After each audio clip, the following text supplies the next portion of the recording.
Hello guys, I hope you are all doing well. I just came back from a summer trip in Budapest and Copenhagen, and I am finally back with a new video after a break. It's been so nice to spend some time exploring the cities and enjoy the lovely summer here with my loved ones. And the weather has been really hot. There have been lots of heat waves, but now it's finally quite perfect, around 20 degrees Celsius. And I've been obsessed with some accessories that I've been wearing on repeat on my trip so far. And in today's video, I wanted to share that with you and focus on some luxury accessories and travel essentials that I really enjoyed, as well as some holiday purchases. And I'm at the moment at my parents' house in south of Sweden still, so I'm basically still living in my suitcase, in case you're wondering about why I'm not having my usual setup. If you are new to my channel, my name is Faye and I make videos about my love for fashion, handbags and beauty and my Scandinavian lifestyle. If you like any of these topics, please consider subscribing. First up is this raffia handbag that I recently bought from Isabelle Marant. I've been loving this size and the relaxed look it adds to my outfit, and everything looks so much more summery and laid back with this, and the raffia and tan colors just melt perfectly with almost any of my outfits.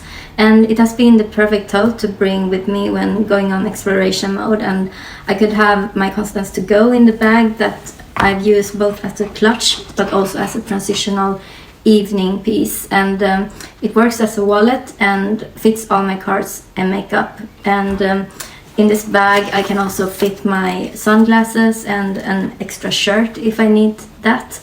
And I love that I can easily secure the bag with this dust bag. It for sure makes it more secure and protects the bag really well. And I would say that I wouldn't use this bag as much if it wouldn't be for the dust bag, because it really does keep everything in place. And one of the things with this bag that actually surprised me was compared to other raffia bags, for example given Celine or Loewe, they had a leather patch. I didn't understand that it was a pocket until after I bought it. It actually fits my passport and some cards, so it was actually super convenient for me to bring this bag at the airport. And the only downside with this, and I guess all raffia bags, is that you need to be careful not to scratch or tangle your clothes in the raffia, as the friction can cause some damage for some sensitive garments. Therefore I usually just try to hold it top handles most of the time when using it. And when I was in Budapest, this bag was just so handy. I always had the sunscreen and water ready in the bag, as it was so hot and sunny every day. And by the way, one of the things that I just use so frequently is the sunblock from Shiseido. Let me see if I can find it here. So this little thing has really saved me during our trips. It has SPF 50 and glides on so easily over makeup without giving any white cast, and it doesn't either give so much shine, so you can use it throughout sweaty days and really when the heat really goes on during the summer holiday. So really enjoyed this thing. My next accessory I have been loving to use is my silk scarves, and especially the size 90 by 90 centimeters.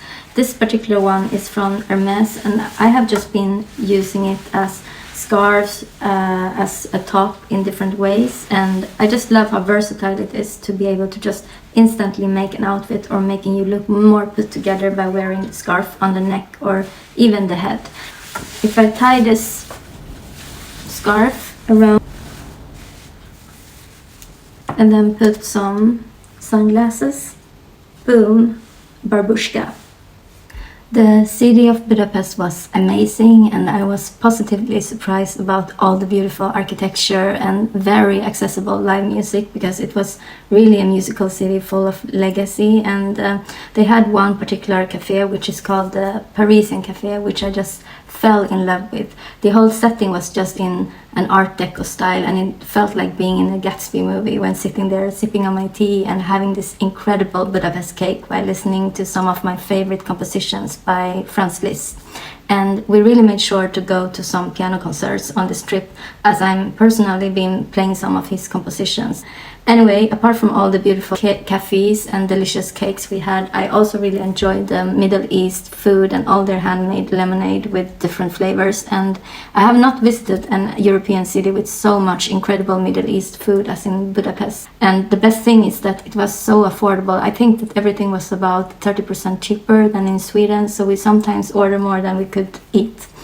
Anyway, so far on my summer trips, I walked so much, and as you usually do when exploring, my second most used accessory so far this summer must be my Chanel ballerinas. These fit perfectly, I would say, and are true to size. They have worked out almost with every summer outfit I've had so far and are so easy to walk in. During the days in Budapest and Copenhagen, when we walked more than maybe 20,000 to 30,000 steps every day, I could wear these non-stop without a single blister. So I highly recommend them, even though they are quite pricey. One of the few downsides is that they don't work with some of my longer pants and jeans, as the bow gets stuck on the trousers. And if you don't see yourself splurging almost 1,000 euros on a pair of flats, you could watch one of my recent videos where I compare the Chanel flats with the Ferragamo ballet flats via the link below, or check out some nice vegan alternatives from Turf, where I've got a 35 euro discount code. Next item I would like to share with you is probably one of the most luxurious things I've ever owned, and I'm totally obsessed. It is something I recently got from Chanel, and after sharing it with my mom, she's equally obsessed. It is the newly released perfume oil from Chanel Le Exclusives collection, and it is in the scent beige. And oh my god, how amazing this stuff is. It is just so addicting, and even though I've just had it for like 2 weeks, I've already used up quite some amount, as you can see. It's a subtle, sophisticated scent, and it is invisible to the eye and definitely the quiet luxury you can have. But oh, how much confidence you get in a bottle.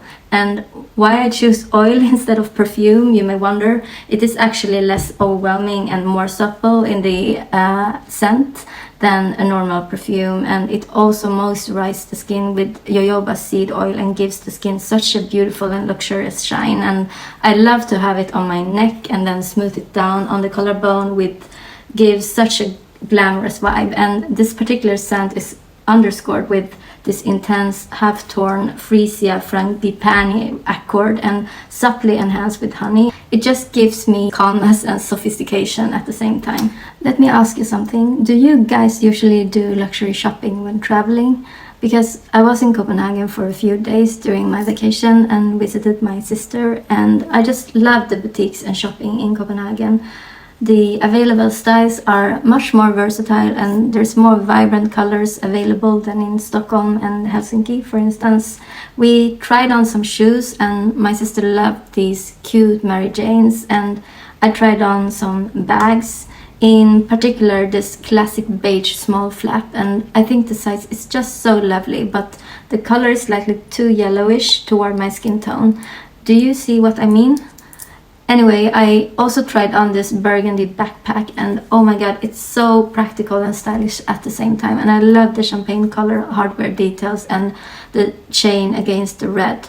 I went there almost 3 days in a row, and crazy I know, but there were actually never any queue, and like it always had been earlier. And during these 3 times I always got assistance without any wait. I can really feel how customers are decreasing and the stores are more empty than I've ever experienced it before.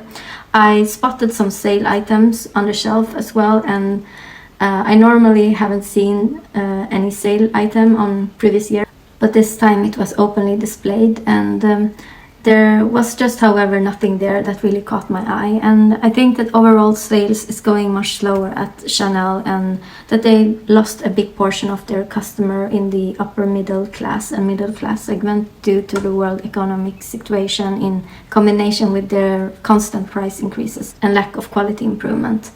I love the practicality and the particular color on the backpack. However, I couldn't and can't persuade myself to spend 6,400 euro on a backpack, and on top of that an impulsive buy. I just heard that Chanel will have another price increase in 1 to 2 weeks, so it will be even more unlikely that I get it in the future. And this color just feels so unique though, and it gives me so much fall vibe. But what do you think? Should I get it, or should I instead save my money for my wishlist Birkin that I may or may not get? We also tried on some jewelries from the Coco Crush collection. It is my favorite collection from Chanel, and apparently they are increasing the prices for these during July as well. I tried the Coco Crush bracelets next to my Cartier Love bracelet, but I felt like it almost disappeared next to my Cartier. I think that it looks better worn by itself or stacked with other Coco Crush bracelet, as it is so thin. But if I would get anything from this collection, it would probably be 2 thin rings stacked on one another. The beige gold together with the white gold with diamonds. That combo just looked so elegant and understated. The beige gold is slightly more light than the yellow gold. It is not to be mistaken with rose gold, and I just think that the beige feels slightly more chic. So this one is beige gold, Yeah. and this one is gold. Yellow gold, yeah. Yeah.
One of the highlights of my Copenhagen trip was definitely the beautiful streets and gardens.